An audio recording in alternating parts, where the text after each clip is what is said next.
$5, heal the world, extend a hand, and you can. God bless us all. We are his children and his right on, Thomas. Thank you so much. And then another one from Patty 3, $25 for the precious children and those in need. Amen. Thank you. Go ahead and start when you. We started this on the roundtable Thursday night. I'm gonna basically show what I showed on there and finish it. The 19th, we reached our debt ceiling, and this was the first report that was put out at 5 a.m. in the morning. This is this morning, y'all. On the news, I want y'all to take a listen to this, right? Y'all take a listen to this. It's 5 o'clock in the morning. Listen, I'm gonna follow y'all through. Watch, listen to this. Monitoring things in Washington at this hour. And Jessica, the last time the country came close to hitting the debt ceiling was back in 2011 under the Obama administration. If something gonna come up, I want y'all to see. $31.4 trillion in debt, and it's looking more and more likely our country will hit the debt ceiling today, with the Biden administration and House Republicans refusing to budge. Watch this. I'm gonna show y'all something. By Congress is the maximum amount that the federal government can borrow to pay its bills. After the U.S. reaches its borrowing gap, the Treasury will start enacting extraordinary measures to postpone a default. The Biden administration is calling. Right here. Now, the debt limit reached the total amount the United States government is authorized to borrow to meet this existing legal obligation includes Social Security, Medicare benefits, military salaries, interest on national debt, and here's one of the big ones, tax refunds, y'all. She is authorized without the government, without the consent of Congress, to withhold all of your taxes. So everybody that think they getting taxes back, she is authorized to take your tax money in a matter of national security for the debt. And when they say other payments, that means EBT. She is authorized to stop the payments on the food stamps, the link cards, and she is authorized to take the money from the tax refunds without the authorization or of Congress or the president. I want y'all to understand what this means. Congress and them don't even have to get enacted with it. She is authorized to take everybody's taxes and stop the link cards. It is all up to her. I'm telling you. She finna get real if she take everybody's taxes and she stop them link cards. Y'all be safe.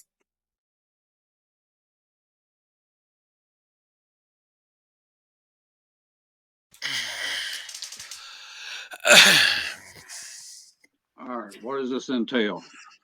You got Janet Yelling, Secretary of Treasury. She is in charge of all of our money for Congress now. And she has stated that she's going to keep our debt afloat no matter what it takes until Congress finds a resolution to it. And if you've been watching the news, there's a lot of comments.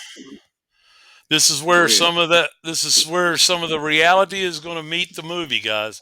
Because one, the Federal Reserve is not part of the United States government that's the first thing to understand. Two, this can only happen in a movie with a broke corporation that makes up the rules as they go. Okay, go ahead, Trim. All right, now what's going to happen when she starts tapping into all the governmental funding programs? The government is going to become in default. In default to what? To the debt. They're going to come in default to the contract it has with the American people. Right. And what is that contract? You know, we could have caused this to happen a couple of years ago. What was the one thing that we could have done a couple of years ago to put the government in default? It would have took the majority of us to do it for it to work. And it didn't happen because we didn't have the majority on board. if we all would have become nationalist. Becoming a nationalist means what? Becoming a nationalist is requesting our sovereignty from the corporation and the contract that they hold over you. In doing so, you give up the rights to receive any government funding. All right. And that what's happening right here, you having your rights to receive them government fundings taken away from you. But becoming a nationalist, you give up them rights. We could have done this a couple years ago. But in doing so, what does that mean? Right? Them doing it for us, what does that mean? Are we all fixing to become nationalists? No, I think that Jasara and Nasara is close by. That solves the part that we need to become nationalists by feeding the debt back to them through the sting that's getting ready to take place with the cyber attack of the stock market crash and so on and so forth. All right, she cutting these fundings like this, it's going to affect the stock market. Right. If the government cuts their governmental programs to the American people, they will be breaking their contract that they created through the maritime law on us and releasing us from it. The maritime law that they created with us will be broke and releasing us from it. So what would that be giving us access once they break that contract? And what is that contract? Here's David Straight talking about that contract and basically what it is. And for those that don't know, I'm gonna go ahead and play this. This is like a 13-minute video, but it gives you a lot of detail and information in it. And he tells you what that contract is. And at the end, he tells you what you're going to be giving you access to once that contract is broke. I know. Let me tell you how governments operate. See, I'm here to piss you off. I'm going to tell you exactly how they operate. I'm going to tell you how they operate in civil, and I'm going to tell you how they operate in criminal. Civil and criminal. A police officer, a CPS worker, an agent of government of any kind, they go out and a dog catcher, and they create a cause of action. A cause.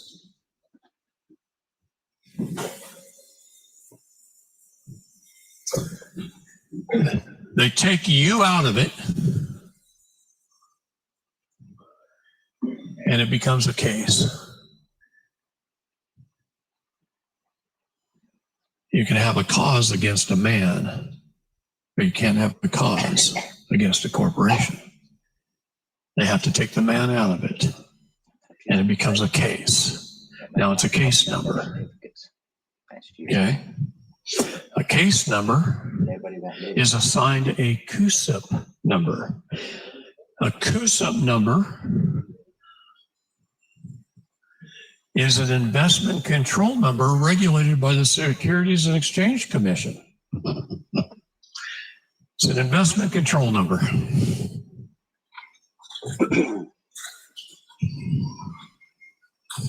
That's not the one with him reading all the.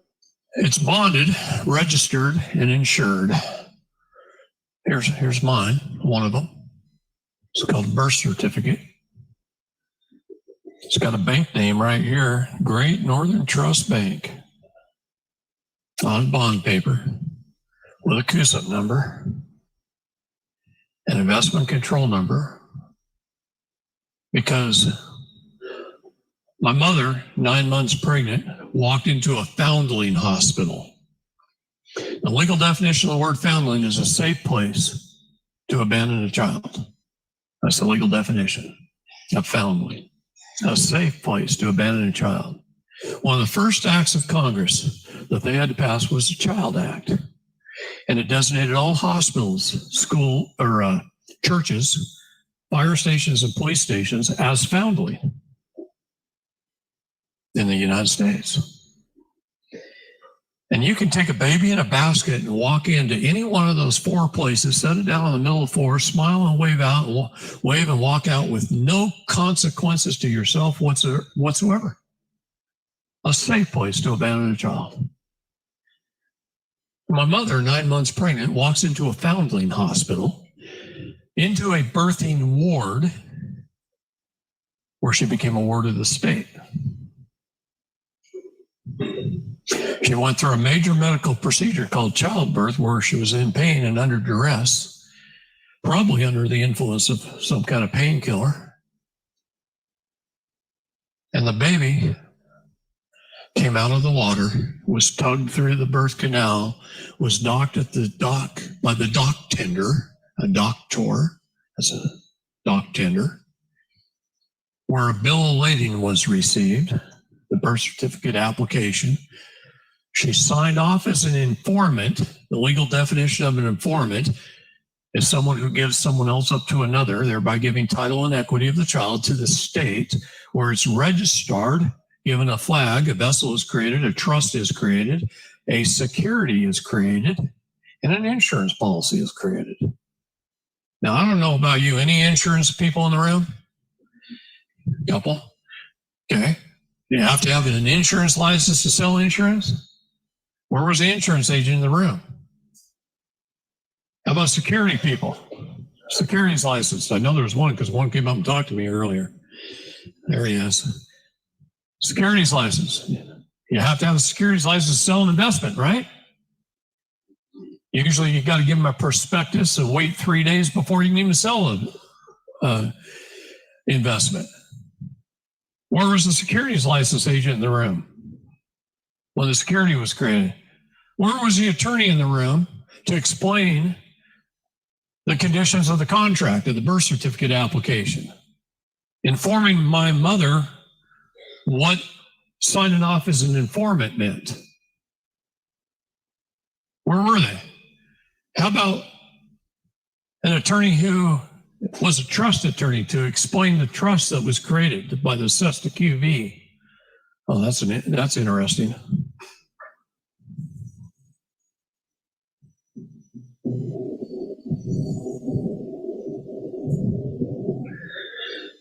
SESTA QV Trust first started in England in 1666. We brought her to America in 1933. Any numerologists out there? You'll have fun with that. What 1933 compares to 1660? Yeah, okay. Anyway, what does the word SESTA QV mean in Latin? Latin converted to English. How about this killed that life? See, they took the baby's soul prints, the soul plate, the footprints. That's symbolism for taking its soul. They pinched off the umbilical cord, they cut it really quick and left 1/3 of the baby's blood in the placenta and took the placenta. That's symbolism for taking the baby's blood. Where a trust was created, forming the doctrines of parens patriae, where the state is the parent, because the mother gave him away to the state in a birthing ward in a foundling hospital. Now, how many mothers in the room who have had kids? Did you know that? Would you have voluntarily just done that and given up your kids if you knew the legal? Hey, I'm pissing off all the moms right now. That's good. It's our mama grizzly bears that are really standing up in this country. And I love you all for that. You guys are standing. So this is what happens, and you're bonded and you're assured. So if you had someone that had a birth certificate that was still small letters and only had one single date on it, they've never been registered? Who's never been registered? I guarantee at some point in your life, you've done something where they have created a corporation and a trust, because that's how they get paid. So let me go back to this really quick. The officer creates a cause of action, which creates a case number. The case number creates a CUSIP. The CUSIP is attached to a bond. The bond is sold through their ISIN number, their International Security Identification Number. We call it their IC number. Out the back door of the courthouse at 5:30 to a broker who shows up, usually from Bear Stearns. And all the cases for the day at the bank, a court is a bank. All courts are banks. All judges are bankers. Look it up in the legal dictionary. You look up the word court, it says C bank, C post office. You go back to the old court buildings in the east, and they'll etch right in the marble. It says courthouse, bank, post office. Because that's the way Benjamin Franklin set up our country and set up the Postal Service. All judges, look it up, it says C banker, C postmaster. That's right. So an officer creates a cause of action. The cause of action creates a case. The case is assigned to CUSIP. The CUSIP is attached to a bond.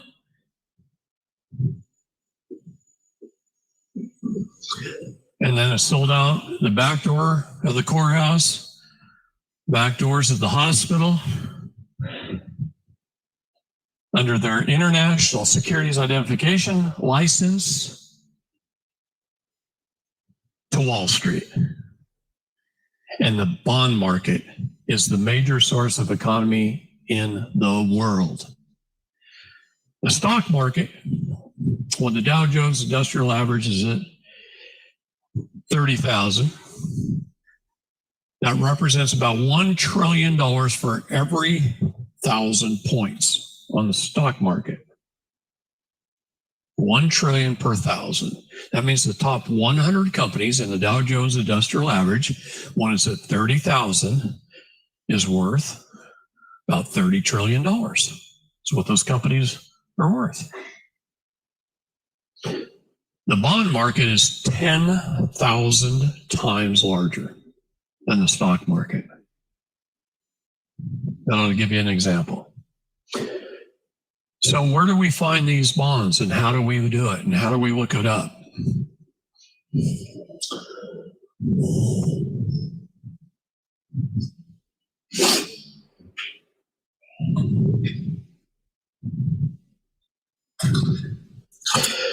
Oh, I went through my book and I screwed it all up the other day. There it is.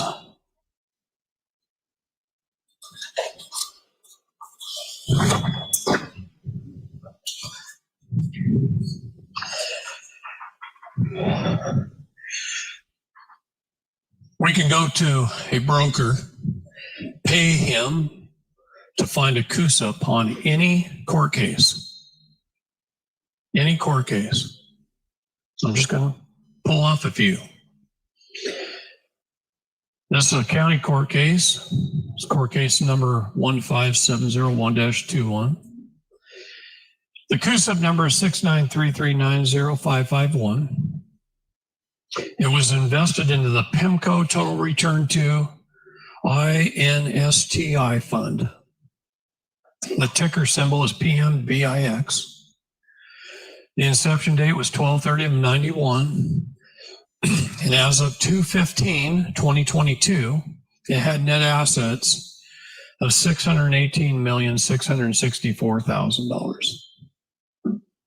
Now, PIMCO is a company that holds and owns one of our United States' largest prison systems. They're all private prisons. So the court is creating a bond through a broker who's investing it into the prison fund on the bond market. Now, I don't know about you, but to me, that's a little bit of a conflict of interest and an incentive for the judge who's investing in the prison to also keep the beds full. So the prison does better, so the bonds do better, so the corporation does better.